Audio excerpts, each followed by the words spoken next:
Going from the old self to the new self, stepping into that void, stepping into that uncertainty, is the biological, the neurological, the chemical, the hormonal, genetic death of the old self. And people will say to us, well, in that unknown, I can't predict my life or my future. And we always say the same thing to them. The best way to predict your future is to create it, not from the known, but from the unknown. And when you and I get comfortable in the place of the unknown, that's where the magic happens. And it never happens in the known. So then, you are here this week as entrepreneurs. An entrepreneur, in the definition, if you read the definition of entrepreneur, there's one thing that's consistent in every definition, and that is individuals willing to take a risk. Stepping into the unknown, being defined by a vision of the future instead of the memories of the past. So if you don't have your vision clear in your mind by the end of this week, all of this information is philosophy. It's theory. It's intellectual data that's stored in your thinking brain. But there'll be a certain percentage of people in this room that will apply this information, that will personalize it, that will demonstrate it.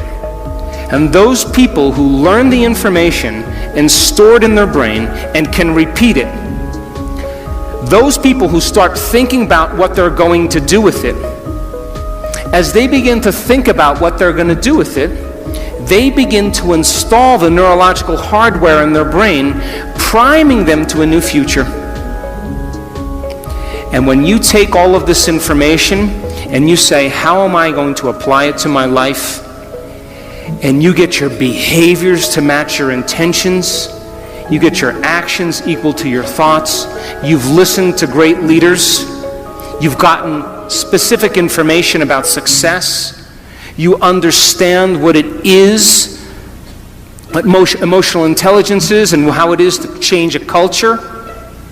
And you start applying it to your life. If you're able to do it, you are going to have a new experience. And that new experience is going to enrich the circuits in your brain, because that's what experience does. And then you're going to feel like a leader. You are going to feel successful.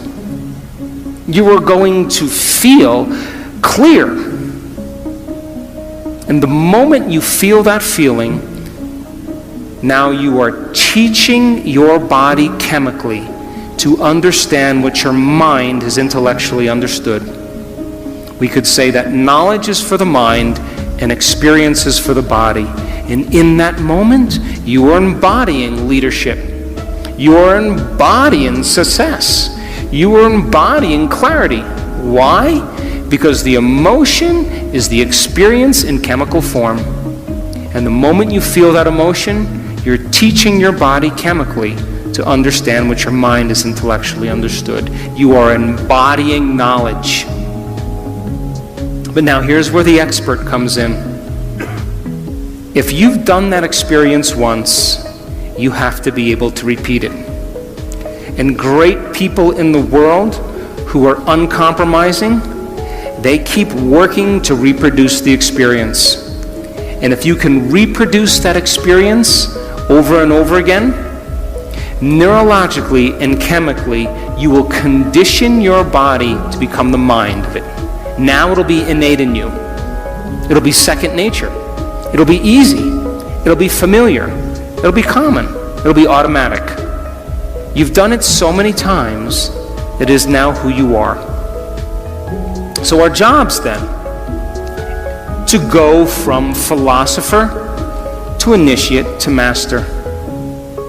From mind to body to soul.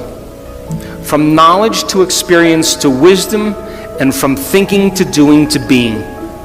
And you and I have all the biological and neurological machinery to do this.